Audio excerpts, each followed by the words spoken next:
You're listening to the Archaeology Podcast Network. This episode is dedicated to Mr. Dale Phillips, 1946 to 2016, former vice chairman of the Cocopah Indian Tribe. It was his concept that is the basis for the creation of the Tribal River Vision Project. Mr. Phillips was a respected tribal leader, birdsong singer, spiritual and cultural mentor who touched many lives both inside and outside of Indian country. His vision of a mighty Colorado River that once again reached the Delta was the inspiration of this work. His love of both the cultural and natural world and the responsibilities of the tribes to protect these entities are the guiding force for the vision of the future of the Colorado River. Ms. McDowell and Ms. McCormick are honored to continue this work in his name and dedicated to seeing the vision shared and realized. Welcome to Heritage Voices, episode 18. I'm Jessica Yaquinto, and I'll be your host today. And today we are talking about tribal collaboration along the lower Colorado River. Before we begin, I'd like to take a moment to honor and acknowledge the Nooch or Ute peoples on whose treaty lands I'm recording today, as well as other tribes with ancestral and cultural connections to this land. Okay, so today we have Nora McDowell and Jill McCormick on the show. Nora McDowell has committed over 38 years to the Fort Mohave tribal government, starting her career as a clerk for the Manpower Project in 1975, eventually working her way up to tribal council secretary in 1980. Her interest in tribal politics began with her first tribal council campaign and election in 1981. She is proud to have served the council and the Fort Mohave community for over 38 years. As Fort Mohave Tribal Council chairperson, Ms. McDowell's leadership has been instrumental in forging many economic projects for the tribe. Ms. McDowell felt it necessary for the tribe to achieve total tribal self-sufficiency and to exercise its sovereign rights. Her belief, and that of the Standing Council, was that it was incumbent of the tribal government to take over all of its operations and infrastructure services on reservation. Thus began a long process of numerous legal workings and administrative duties to accomplish that goal.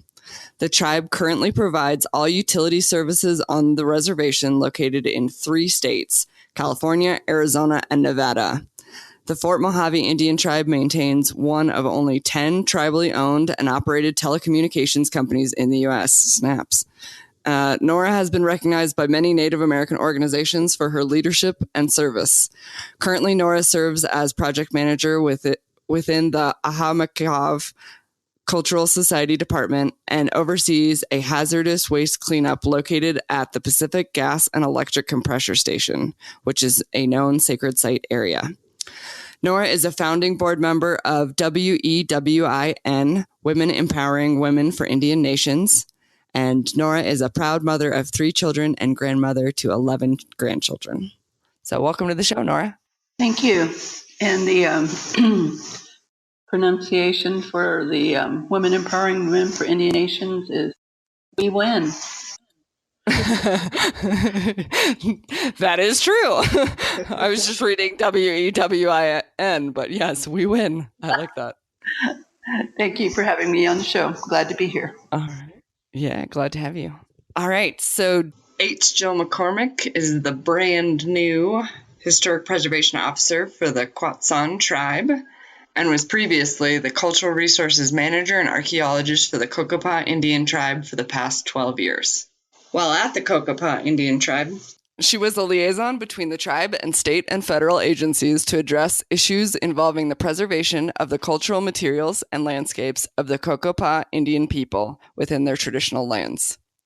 During the course of her tenure with the Cocopah Tribe, she developed a strong working relationship with federal, state, and local agencies and other tribal representatives. Her duties also included coordination of consultation efforts with various other tribes in support of tribal consortiums. She secured and administered several grants to aid Arizona Colorado River tribes in the promotion of ecological and cultural restoration of the Colorado River corridor and addressing culturally sensitive management measures for the river. She also worked with the Cocopah tribal youth, elders, and community members on educational projects in the areas of language preservation and cultural sustainability issues. She is the recipient of not one, but 2 Arizona Governor's Archaeology Advisory Council Awards for public archaeology and tribal archaeology. Additionally, she is an adjunct professor of anthropology for Arizona Western College, where she teaches cultural anthropology, archaeology, and Native American studies. She has worked for the past 21 years with the Arizona Site Steward Program as the regional coordinator in Yuma County, where she coordinates and trains volunteers in site monitoring and preservation of archaeological sites. Ms. McCormick is the mother of 7 children and grandmother to 2 grandsons, with 2 more on the way. Welcome to the show, Jill. Thank you. I'm happy to be here, and thank you for inviting me today. Yeah, of course. Man, you 2 ladies sure know how to make people feel insecure after reading your bios. No, Man. I'm nowhere near Nora. Well, neither I am on Jill that way either. But on the other hand, that's why we come together. That's right. We complement each other. Yes. Yes.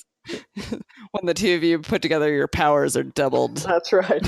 We're like the Wonder Twins, Shape of an ice cube, form of... Oh. We should do that sometime, Nora. Okay. So, Wonder Twins. There we go. How did the 2 of you get into this field? I mean, what got you interested in this kind of work?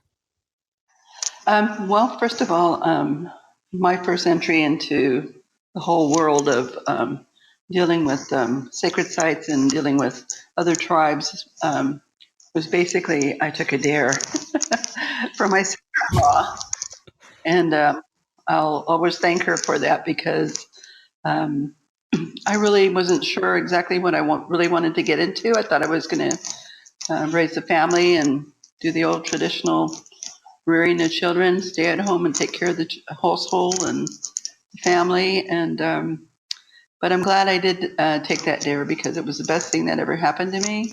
And not only that, but it allowed me to spread my wings and be able to see the other complexities of our world and our environment, people in general, and how a lot of the commonality we had with our own brothers, sisters, and our sister tribes throughout the United States, and really open up my mind, heart, and my eyes, to a lot of things that needed to be corrected and needed to have focus on it, and just experiencing all these different types of elements of tribal governance, and then dealing with federal agencies in the state, allowed me to see and find solutions, and bringing people to the table and being able to talk across the table face to face and dealing with these issues and how we can best approach them. So that became eventually the passion of the work that I've done. So was the dare to run for tribal council? Oh, definitely. Most definitely. I think it was an opportunity in disguise.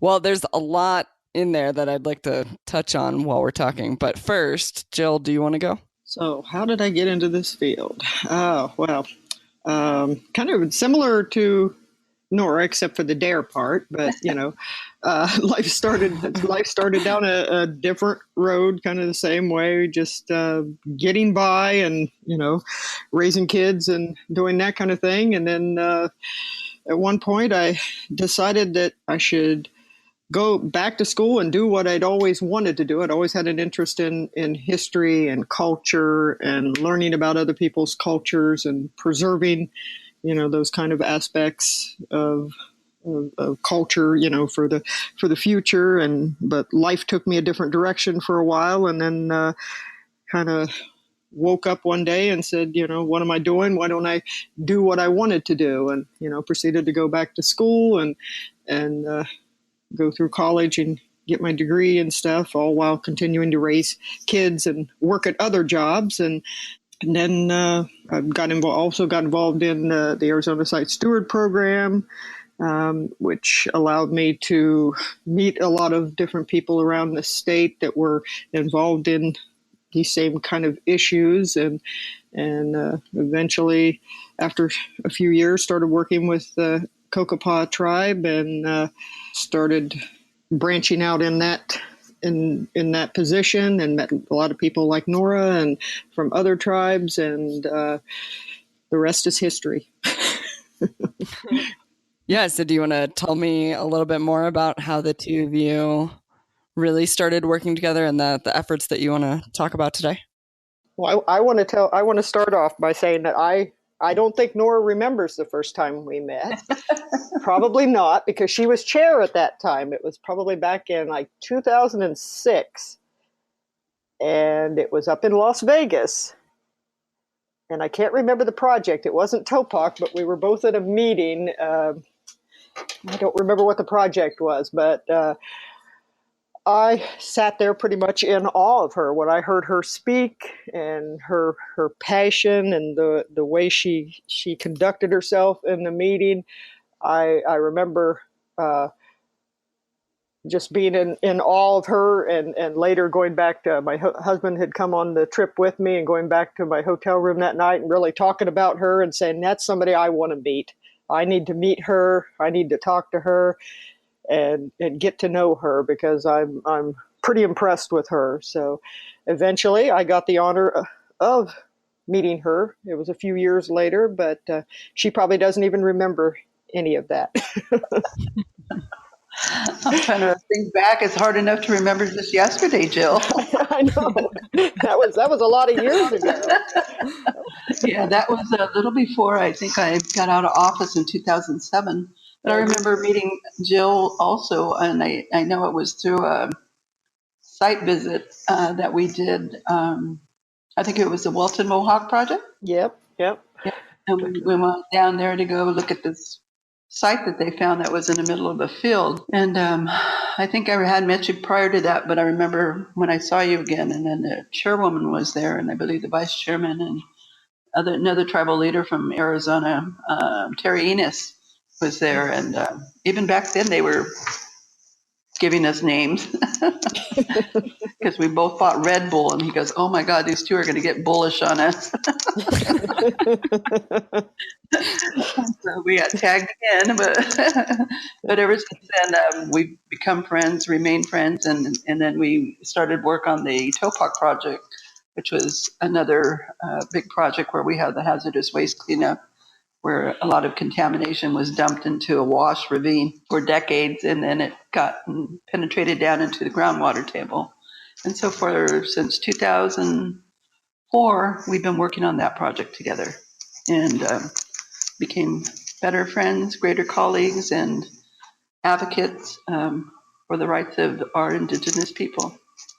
So it's been a wonderful friendship experience and collaboration that we've done together. Nice. Yeah, there's many projects that kind of cross the Right. traditional lands of all the river tribes that kind of affect everybody. There aren't just one tribe being affected by a lot of these solar power, renewable energy, things like Topak, Welton Mohawk Tidal Transfer Project. A lot of these projects are huge projects that affect a lot of tribes, and we try to get together and collaborate together with a united voice, because that helps all the tribes when everybody can come together and collaborate to work on these projects. Right. And so for people that might not be as familiar with the lower Colorado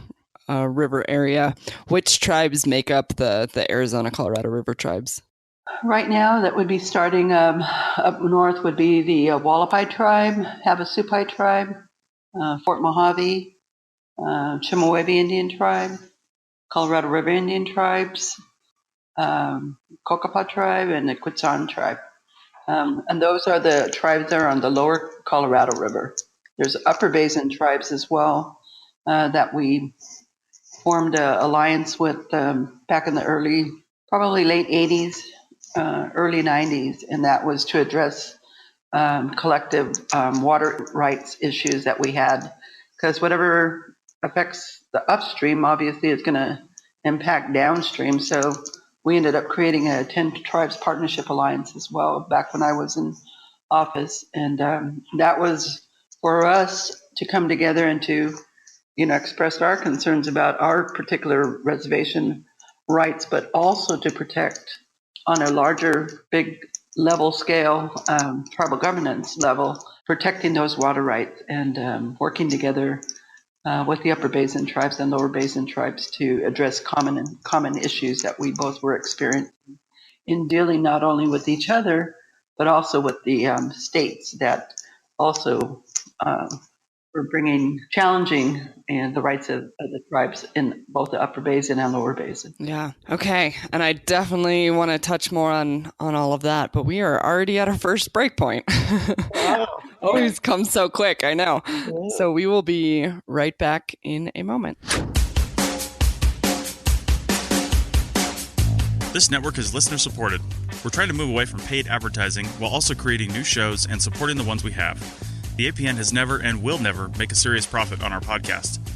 Every little dime we make goes back into the network and improving show quality. So become a member today at www.arcpodnet.com/members to show your support, get some extras, and be a benefactor for archaeological education. Members get stickers, a coffee mug, a t-shirt, bonus content, early access to episodes, a private Slack team to talk to other members and the hosts, and full access to training on Team Black over at arccert.black.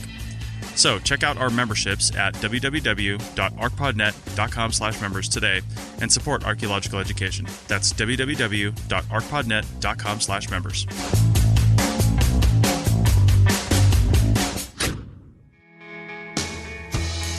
Interested in archaeology?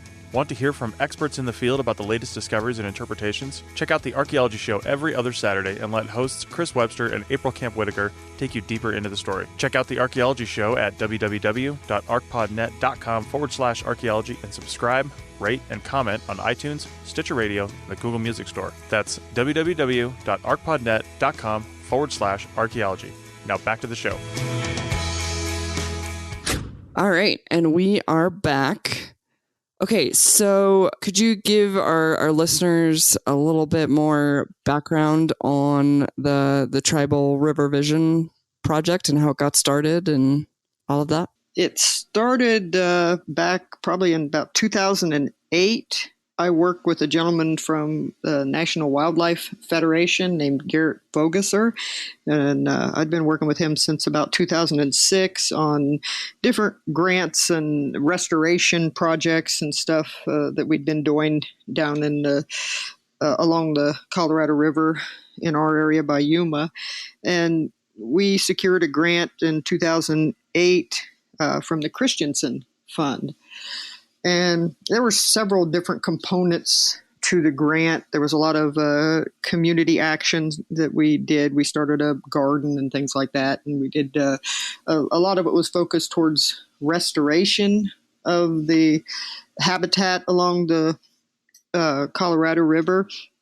But we had a little bit of extra money left over, and I kind of wanted to go a little bit different direction than just the typical restoration. I kind of wanted to start talking to the other tribes about the river and the sacredness of the river and what it meant to everybody, because, down in our area down here in Yuma, there is no water in the Colorado River.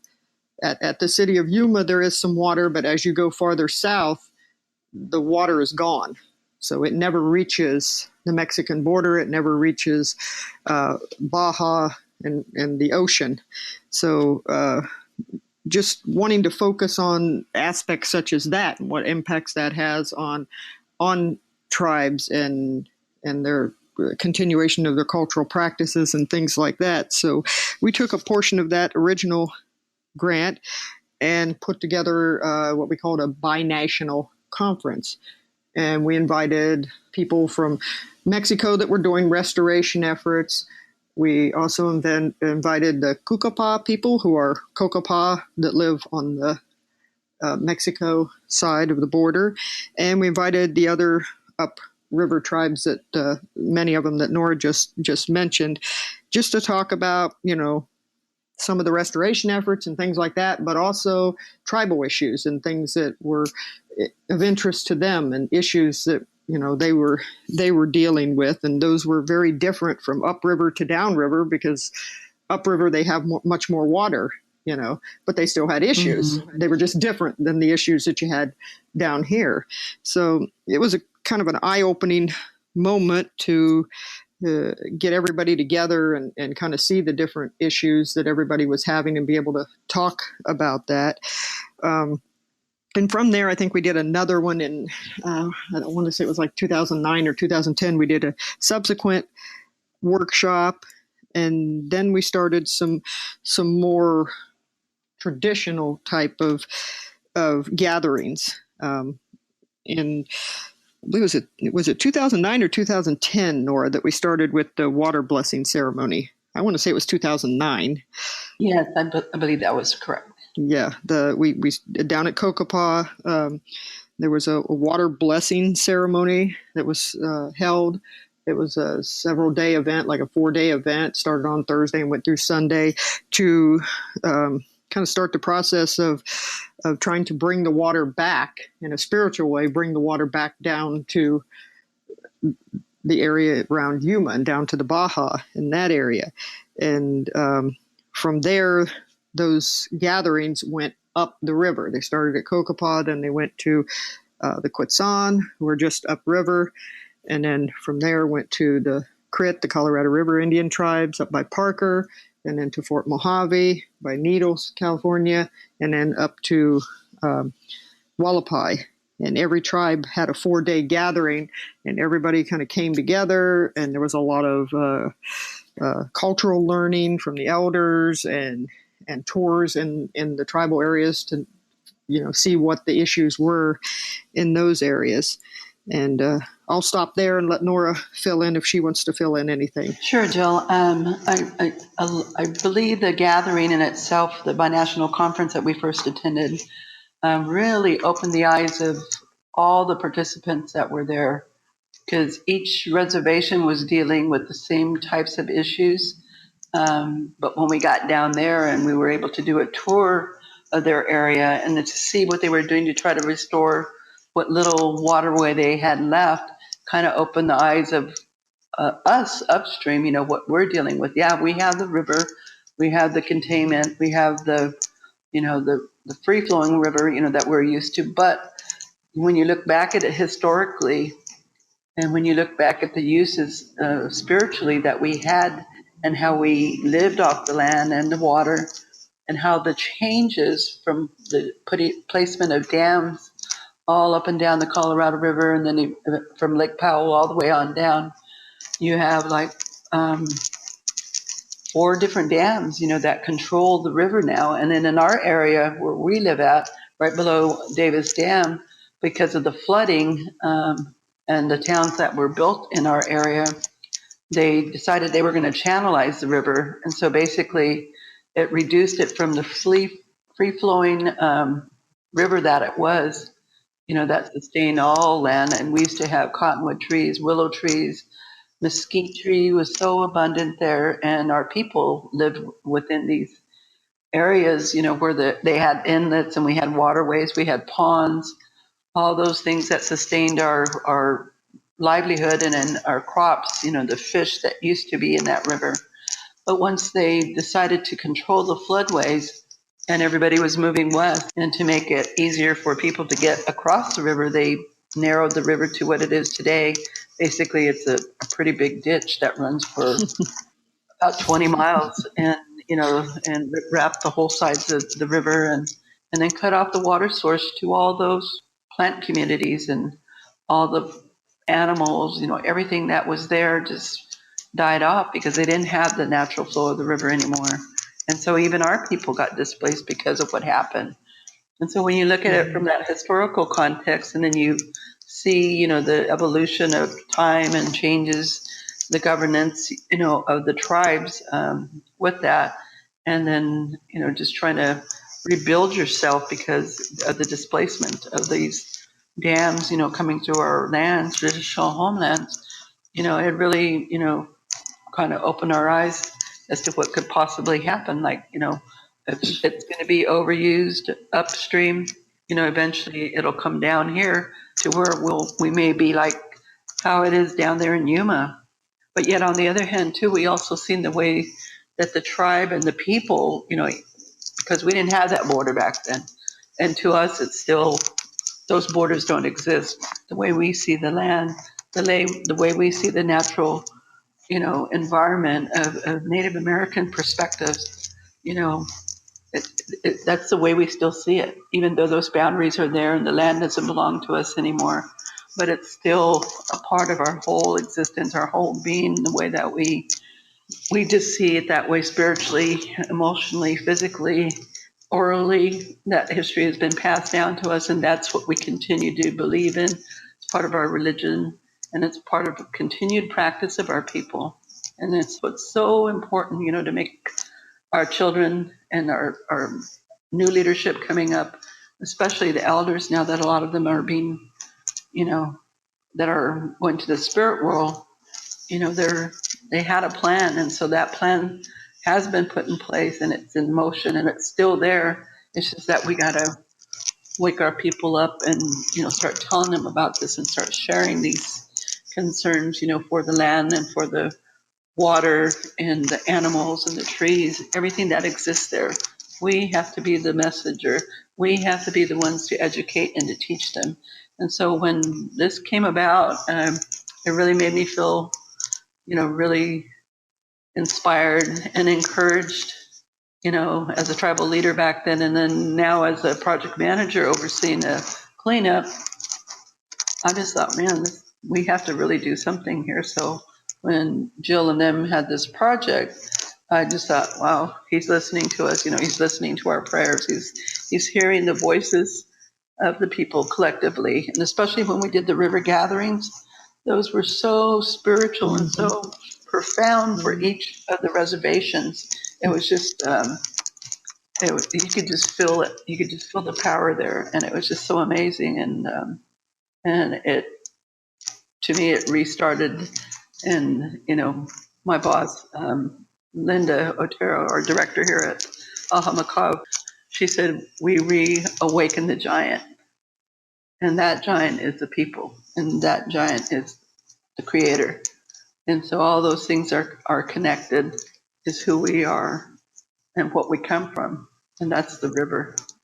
And so it's very appropriate that this started, and from the spiritual leader down there at Cocopah all the way up the river now. And so here we are. Now we're planning again, to get that river gathering going again, because we kind of let it go for a couple of years now, because we're focusing on all these other solar projects and all these other contamination sites and all these other things that are happening on the lands that once were ours. So even though, like I said, it's not ours anymore in that respect of ownership or management, it's ways that we can go back and address it, because it still is ours and we still have the responsibility to take care of it. Right. There's still that spiritual stewardship role. Absolutely. Right. Yeah. And I think that's one of the main reasons why I was really excited and really wanted to have you guys on the podcast, because I feel like with looking at in the fields of heritage and cultural resource management, people tend to focus on archaeology or, like the more tangible. Yeah. Not that a river is not tangible, but more Western scientific, right? Ideals. Like more man-made things as being cultural resources. And Nora, with you speaking right there, that what you just said just epitomizes how important natural resources are and how much those are our cultural resources, and how much those need to be, like, tribes need to be included in consultation on those things. Oh, most definitely. They tend to try to, separate those two things when you're in most projects, or when you're doing consultation or anything. It's always cultural resources and environmental or biological resources, and you can't really separate them. They are one and the same, and they shouldn't be separated and torn apart as two different entities. Right. That's Right. correct. And not only that, but a lot of the federal guidance that's out there within the federal agencies are old or archaic manuals that they use. And I know they had tried to make movement during the Obama administration to make some really good changes to these internal guidance that they have. And yet now a lot of that's being turned around or just flipped on its head, and none of it really got to be really approved or set for guidance, for those, because a lot of that did have a lot of tribal input into it. But as Jill was saying, a lot of times these archaeologists, from all over, they don't know. They come here and they have a different viewpoint of, where we fit in there, because we don't fit in the classic federal agency checklist. And so they always try to put us in this cultural box and thinking that's the only thing that we're going to be concerned about if there's anything out there. But yet, Right. They don't talk to the tribes. They don't consult with the tribes. They don't have a broader paintbrush, to know that we look at the whole. We don't just, pick these things out or just look at one aspect of it. But we look at the whole project and what the implications of what they're proposing would be on our natural environment. And so it takes a special person to be able to see that and to hear that and to know that cultural perspective, natural worldview of how we see this, our environment, the world, the universe, all things are connected. And so are the people. Nora, you were talking about the changes that the Obama administration made and to tribal consultation and working with tribes, and then also just from your experience as a tribal councilwoman and then working on cultural projects as well. What if there were federal or state or local government people listening, which I know that there are some of those, what would you tell them about how to better work with tribes and tribal consultation? And then also maybe like if you had bigger suggestions, like the guidance that Obama had, his administration had put in place, or that you would like to see that maybe they didn't. So what would be your bigger suggestions for tribal consultation? Overall, I believe a lot of what they were trying to achieve was early consultation. And that doesn't mean that you go through the process and then after something's developed, say like a cultural resources document or the project document is already developed and, with no input from the tribe. And that's where I was talking about that we're not just interested in, we shouldn't just be categorized in a cultural resources component box on that checklist that they usually go through, just part of their own guidance or process that they may have within the federal agency. But even stepping outside of that box and trying to create a better or collaborative effort with the tribes at the local level, building a relationship with the individuals within that agency region that they fall into. I think it's more proactive and a better way of communicating with the tribes, providing a trust, building a relationship.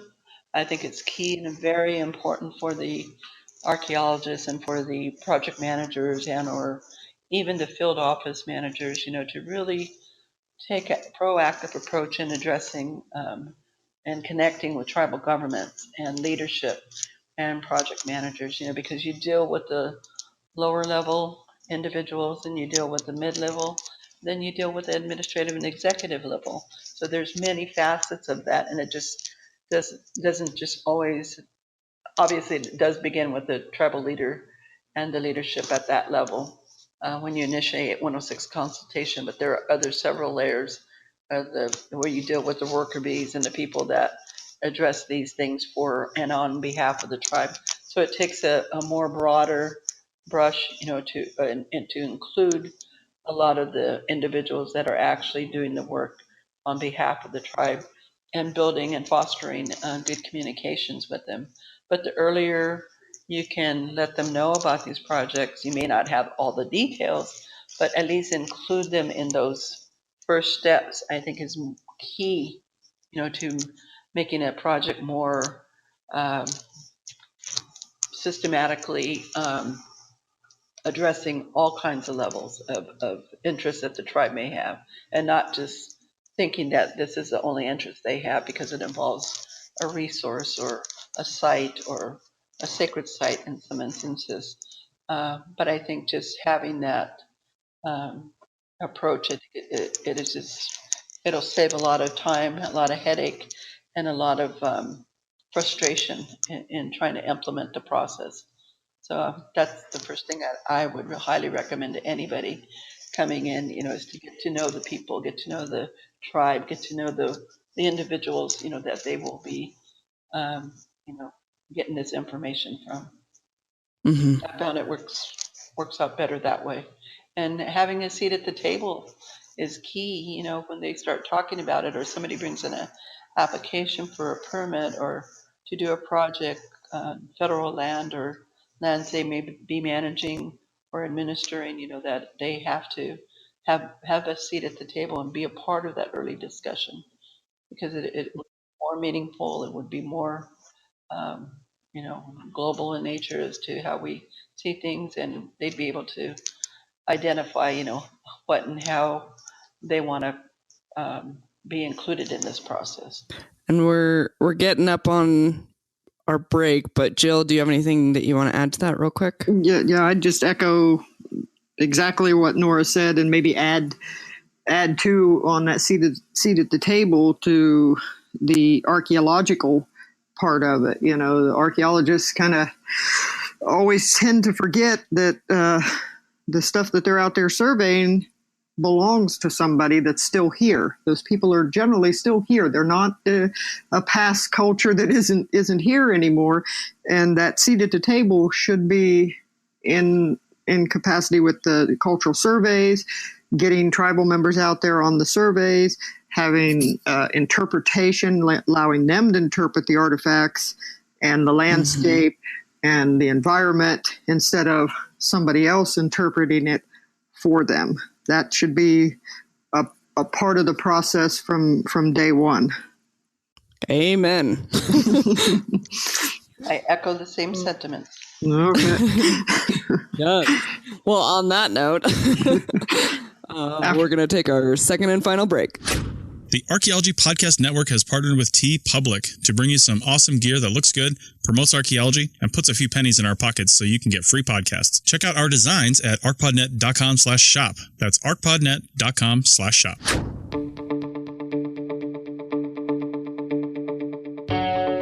Hey, podcast fans and digital archaeologists. Have you heard about WildNote? It's a data collection app that works online or offline on your smartphone or tablet, iOS or Android. It allows you to collect field data easily, manage data efficiently, and generate data reports and site records effortlessly. We have a growing list of state site forms built in for your use, and some generic forms that will work anywhere. Check out the shovel testing and photograph forms.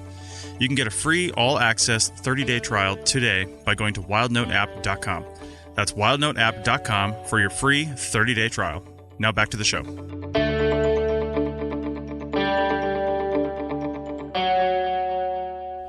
Okay, so we are back. So let's go back to talking about the project itself, the Tribal River Vision project. What have you guys been doing on this project more recently? And then also, where would you like to see the project go? Where we left off with talking about the project was after our first grant cycle with the Christensen Fund. And after that grant money ran out, we did apply for a second grant with Christensen Fund. And this time it was very, very focused on working with the tribes as a collaboration with the tribes to just specifically center on the river and the issues that the tribes wanted to focus on regarding the Colorado River. So we obtained another grant, I believe it was in 2011 or or 12. And in that grant, we, as I said, we wanted to be really specific with what we were focusing on with the river. So we asked each tribe from their tribal government to name a representative from their tribe that was going to work specifically on this and be dedicated to this project with us. And the four or five tribes did. We had Cocopah, Fort Mohave, Crit, and Wallapai that had representatives to continue our work. And that work was, as I said, supposed to be centered just specifically on this tribal river vision and moving that forward.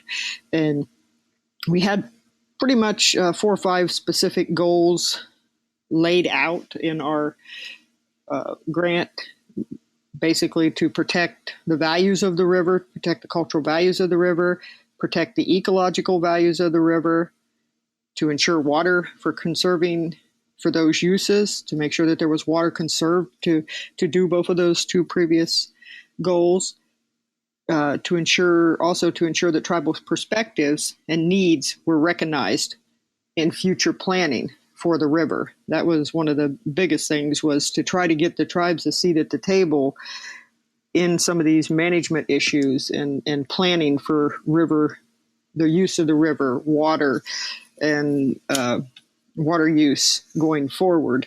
So we had pretty specific goals that we were wanting to obtain on this second go around of our grant, and we did fairly well. I think we achieved the majority of what we wanted to do. We did create a tribal river vision for protecting the Colorado River, which entailed all of the tribes sitting down. That took us many, many months to get the representatives to come to the table and everybody to sit down together and write this vision. And then it would be taken back, and each representative would share it within their tribal community and get feedback from elders, from the government side, from everybody within their tribe, which was kind of unique to have all those collaborations, going forward and getting all those voices heard. So that river vision took us,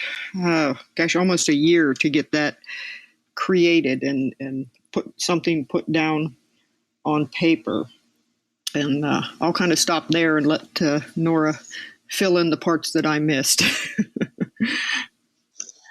Let me try to recollect a lot of that. But, I would, when you talk about water, you talk about uses, you talk about all the different communities, government agencies that are involved either in the management and the process of accountability of uses. Then you have the tribal management of those uses, and you have different perspectives of what that use should be on the reservation. And then you have the cultural and spiritual uses of the water, and you have different components of that being addressed even within our own governmental structure. Sometimes that tends to not be revealed or shared, or and especially with the older leadership, I think you have a different perspective of that. And now that we're coming into newer generations of leadership, a lot of these things aren't known. The historical uses, values, cultural aspects of it, and are more or less being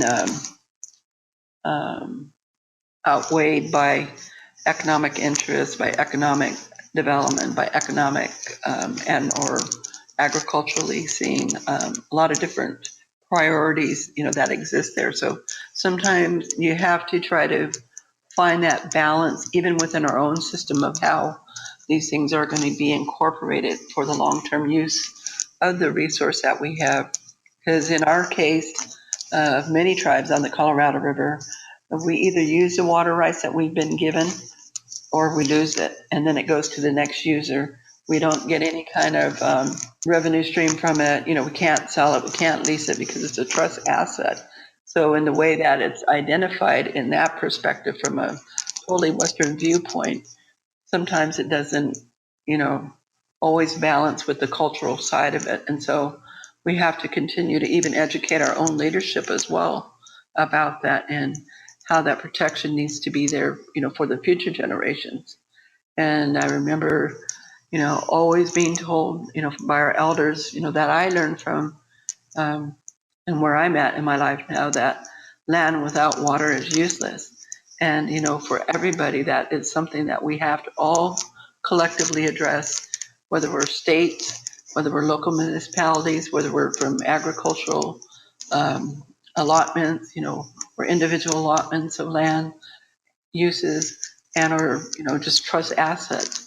Those are things that, we have to have that picture of what that is and balance it with those uses as well, because it is all interconnected. And not only that, but the river is in itself is its own deity. It is a living being. And that's where we all come from.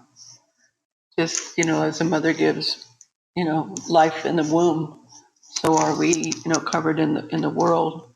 We are surrounded by water in the same way and respect. All the lands are, situated and are surrounded by water and are given water either in streams, rivers, tributaries, to the larger rivers, the rain, all these things. It's all connected as one. And so that's how we need to do it. And we need to teach these Western people and their viewpoints about this approach to the way that we see it and how we should respect it and how we should carry it, into those future generations. Right. So, Nora, you're talking about basically this larger vision for the river and what you'd like to see and where you'd like to see it be in future generations and things like that. Was there anything specific action-wise that you were also trying to do out of this program, or was putting together this larger vision basically like the first step? Yeah, I think the mere fact that, as tribes, we came together and that we all have the shared common values and perspectives, I thought that was very encouraging, very supportive, and very acknowledging, to our spiritual well-being, as individual people that are concerned about these, threats, to the river. And I felt very encouraged. I felt very spiritually connected to it and felt that, this is a step, that we need to ensure and share this with our tribal governments and our leadership and our people especially, but also then to make that part of a document, that they're working on and putting together. And I know they're finalizing a study that was done on the Colorado River that involved all the states, but didn't include the tribes. But the 10 tribes partnership, which is tribes from the upper basin of the Colorado River and the lower basin tribes, they were really surprised that they weren't included in that, and actually appealed to the Secretary of Interior and Bureau of Reclamation and others, and said, you know what? You excluded the tribe. You didn't include the tribe in this, and here we're a key part of it. We have water rights as well, both upstream and downstream. That that we have to be part of that. Long-term look at it and management and concerns. You just can't leave us out there or vice versa. That's why we formed this. To be part of this. And they also back then became part of the Colorado River Water Users Association. And I know to this day they still meet and talk about these issues. But with that said, they were successful, and I give credit to those tribal leaders that are part of this 10 Tribes Partnership. But they were able to go out and secure funding to do a study on the tribal water rights and make that part of the overall bigger study that was done. And so I think, that will help also make it more holistic in the way we view it, and yet, still provide the direction, the management and uses and accountability for the water, not only to our own people, but our reservation uses, but also to let the others know, how this should be treated and how it should be managed and how it should be viewed. So I think that, it's just a no-brainer, when you look at it, that it has to be a very, very integral part of anything, a plan on the reservation, off reservation, because ultimately one day we're going to be facing different things on the river, and we have to have a plan as to how this is going to do. But we also need to look at, who's overusing also, and they shouldn't be putting the responsibility on us because somebody else overused. Right. And that they, come back at the tribe or try to say, well, you're not using your full allocation. So, you don't want to give them a reason to do that either. But on the other hand, it needs to be done equally, and it needs to be done in a way that, addresses our future needs. Maybe we don't have the resources to develop everything fully, or to store our water, or to do anything else. But maybe down the road, through some project or some economic development project on the reservation, that we would have the resources to then, be able to build out and secure and address those water concerns that we will have in the future, right, because of other people's overuse. So there's just a whole lot of different things that, can play into this bigger picture. Right. But the key thing is to have our ducks in a row and to be ready and to have a plan. And this tribal revision, I think, is from the people, about the people, and for the future generations to come and those yet to be. Right. Yeah, it definitely puts all those fountains and lawns in Phoenix into perspective when you're talking about, these tribes that don't have a river at all anymore. That's correct. Yeah. And all the swimming pools and golf courses. And, when you look at agriculture, it depends on what's being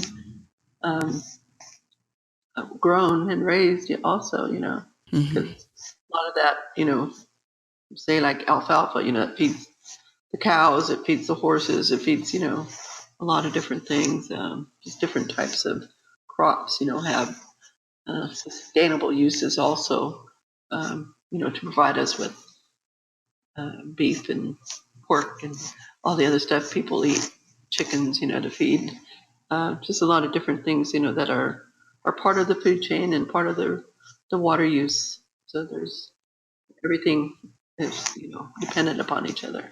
Right.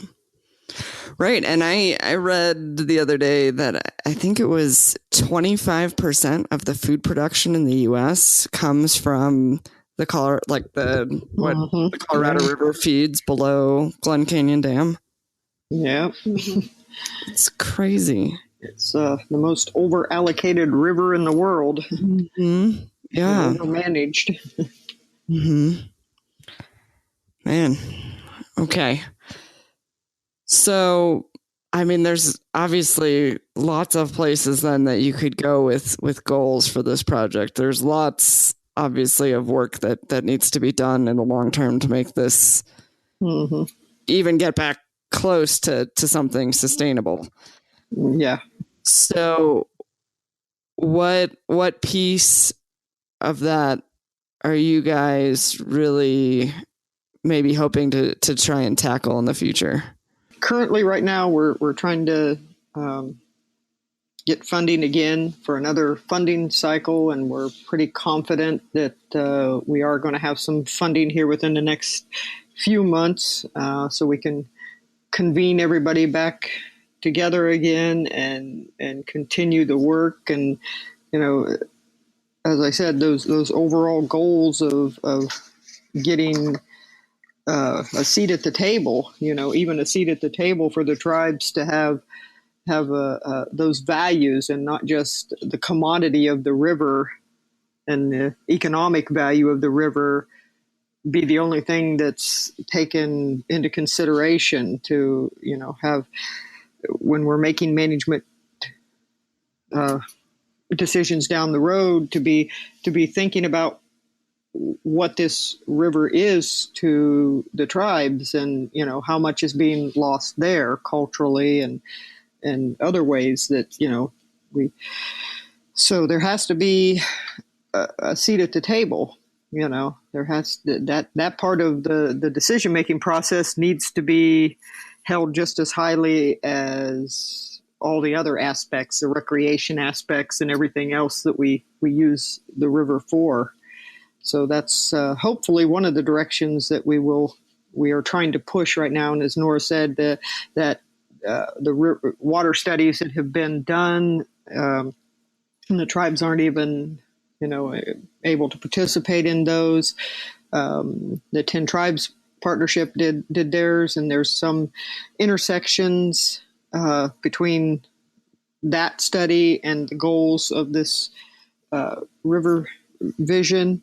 So trying to, I think one of their next goals is they're going to sit down and look at their aspects of their water study and see how these values from the river vision can be incorporated into their study, so that there can be some ecological and cultural benefit for the tribes, so that we have more wildlife along the river, the plants, the traditional plants. There's more resources there for the tribes overall to use, not just thinking of it as water only, but all the other things that the water brings about. So that's definitely one of the big goals, and trying to just keep moving forward with this and getting a different perspective on the river into people's minds. And one thing that I think is really exciting about these efforts, and that I'd be interested in hearing more about from you guys, is this larger collaboration among so many tribes.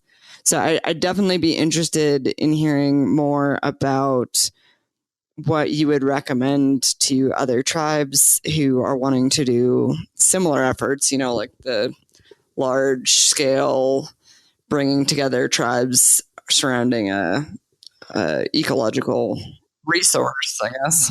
I think everybody just needs to realize all the common goals and work towards that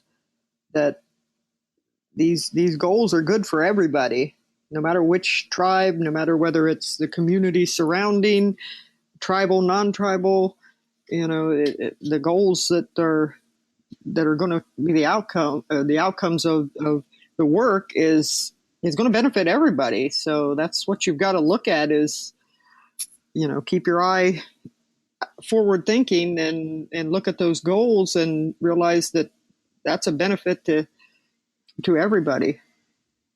Mm-hmm. I would think a lot of good work has been done, throughout the larger organizations such as the National Congress of American Indians, the Native American Rights Fund, American Indian Resource Institute, and a lot of tribes have done so much, in the Northwest, Intertribal Council of Arizona, affiliated tribes of the Northwest. A lot of different tribes have been able to take on some of these challenges and actually have done a lot of good proactive work, within their communities. And in some instances, they've been able to, work together to remove dams and restore the natural environment to what it used to be. I know a lot of work like that is going on in the Northwest.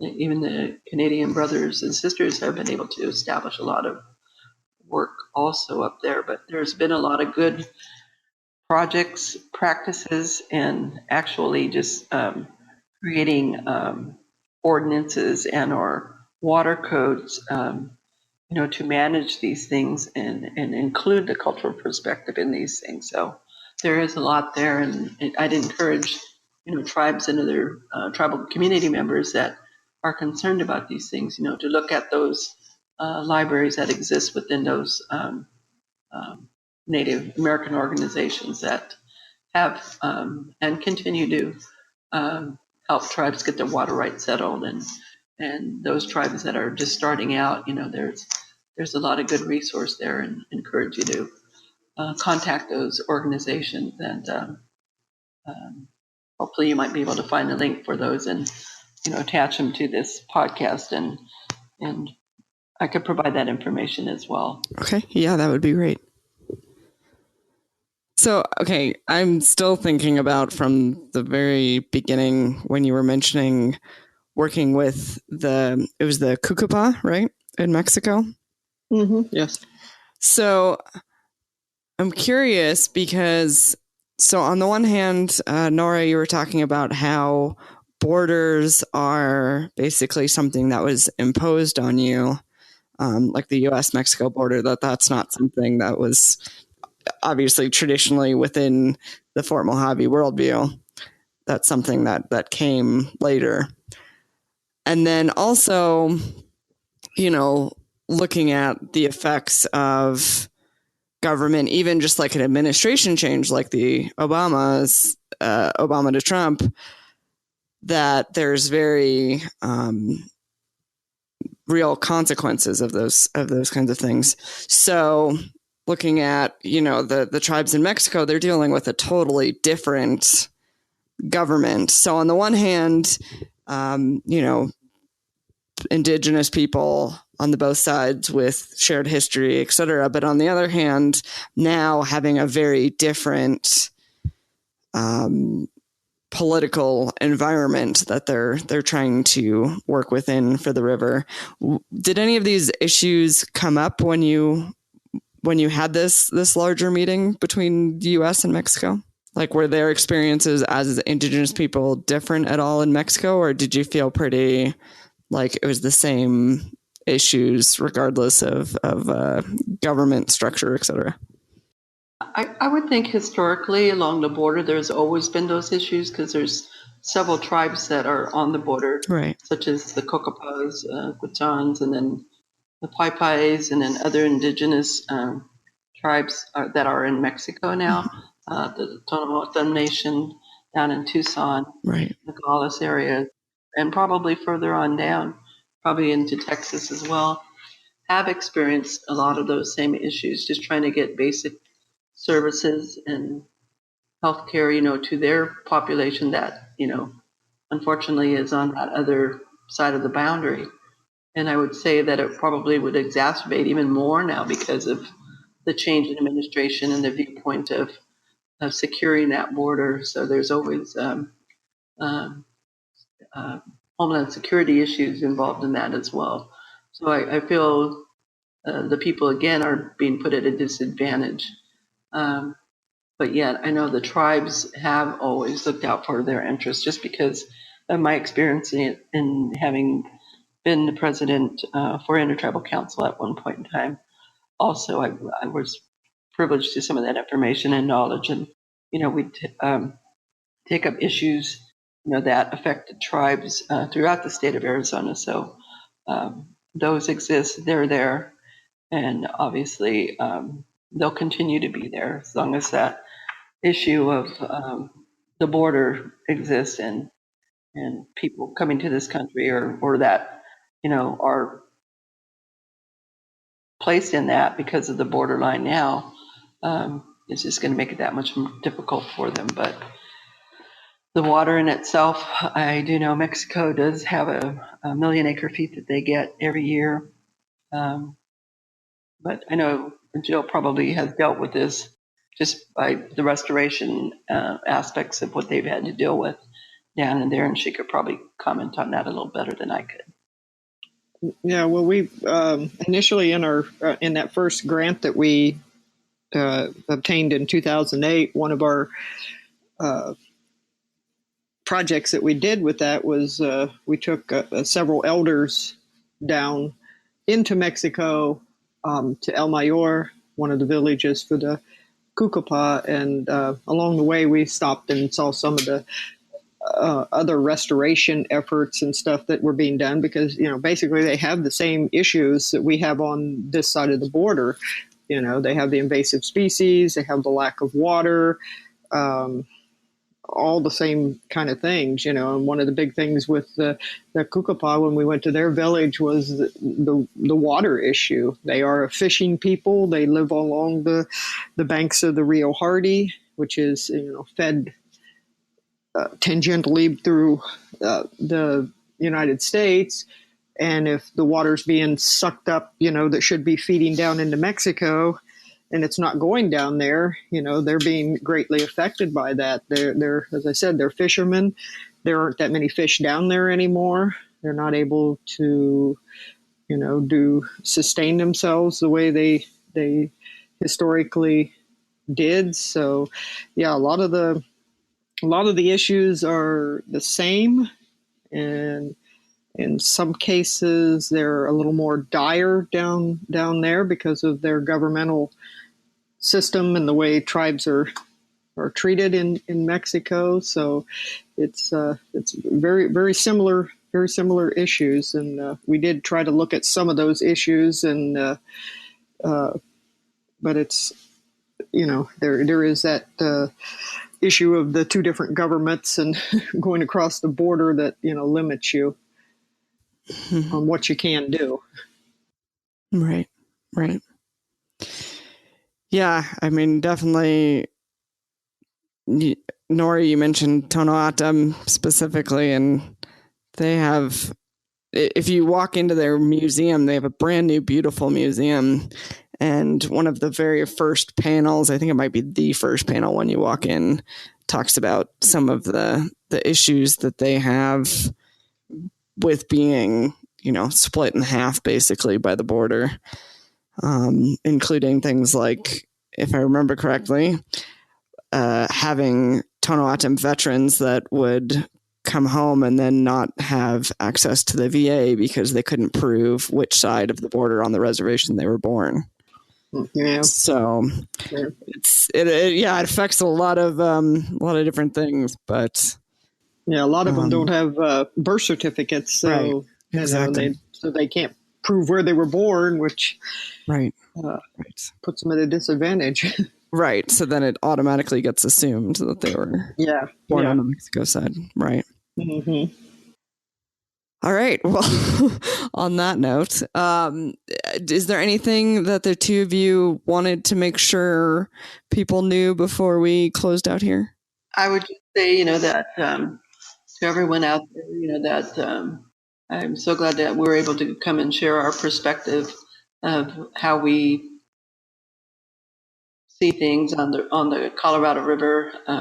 Having been born and raised here in Needles, California, and living on the Arizona side portion of our reservation now, and just seeing the changes over the years, and not that many years, to tell you the truth, probably over 61 years, since our tribe had adopted Indian reorganization under the group were formed and created under the Indian Reorganization Act after our last chief had passed on and didn't have a son to pass on the leadership to. And so we, in May of 1956, adopted a constitution and bylaws. So from that point on, just seeing the different effects and changes of our community and of our people, even with all that adversity and change that came our way, that affected, our people and diminished us, to a small community, but yet, being able to be resilient and being able to continue to hold on, to the Creator's creation of us and placing us here in the area that we live in, in the oral history, that we retained, and a lot of that you're not going to find written by some anthropologist or some other ethnographer or somebody that came through here that, couldn't understand our language, didn't understand our people, and didn't understand our concept and way of life and worldview. That even through all those things, the people that have, come through all that are the ones that are still here and remain as a people and still, practice their culture, their values, their religion, and association to this creator-given land and world, that we still maintain to this day, and we still oversee that, we still protect it, we still have a responsibility, to our ancestors, and then even to our current membership now, but even into the future, we need to ensure that these values, these cultural beliefs, and regardless of, the way in which we live now is totally different than what it was back then. But yet we still know that what they went through and what they saw and what their vision was for us is what it is right now. And that we still have that vision is the thing that I want to let people know, and know that is there. It's still part of us. And the blood that flows through you, the water that is within you, and who we and where we come from, is who we'll continue to be. And our children will know that.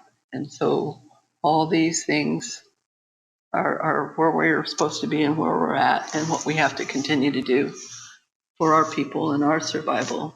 And just encourage you to continue to learn that, to know that, to teach that, and to share that, and don't hold anything back, because this is our way of maintaining that connection that we all have, and each individual, each person is all connected to the universe and all things. And so we are all the same, and we're all one. We just have a different way of how we came to be, but yet this is still what we believe and what we practice, and just accepting that and living together, looking out for all the resources that are here are what we need to do. This is part of humanity.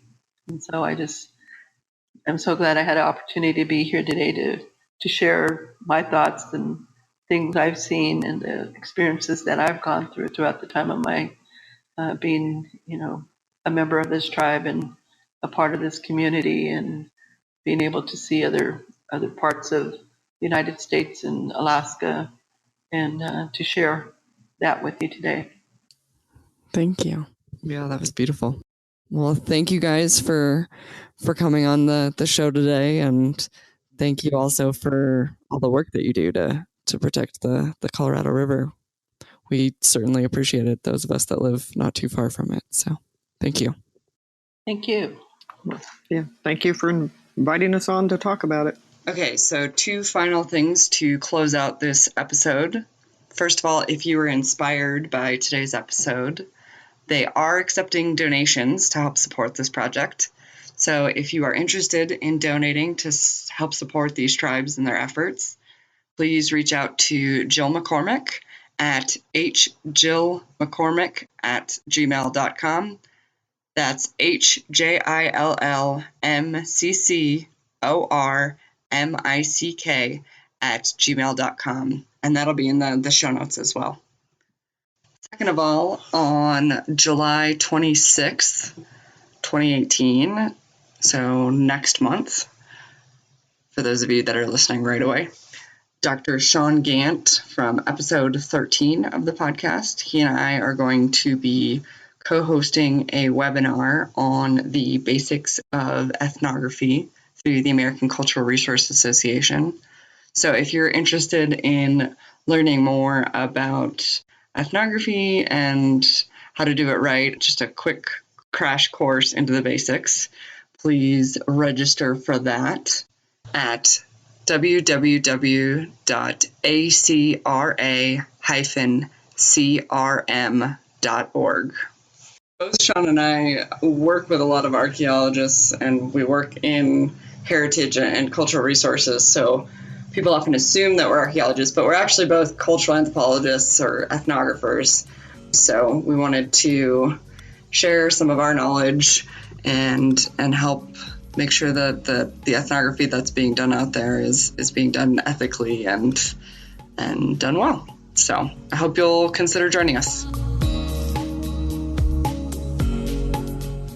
Thanks for listening to the Heritage Voices podcast.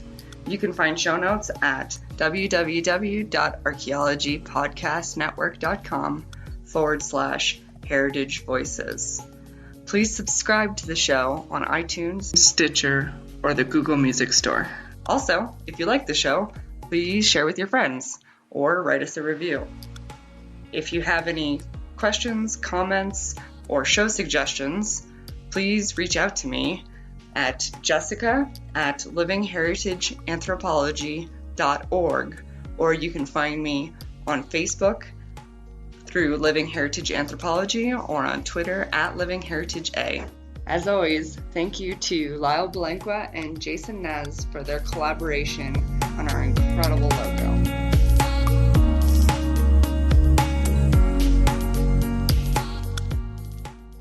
This show is produced by the Archaeology Podcast Network, Chris Webster and Tristan Boyle in Reno, Nevada at the Reno Collective. This has been a presentation of the Archaeology Podcast Network. Visit us on the web for show notes and other podcasts at www.archpodnet.com. Contact us at chris@archaeologypodcastnetwork.com. Thanks again for listening to this episode and for supporting the Archaeology Podcast Network. If you want these shows to keep going, consider becoming a member for just $7.99 US a month. That's cheaper than a venti quad eggnog latte. Go to archpodnet.com/members for more info.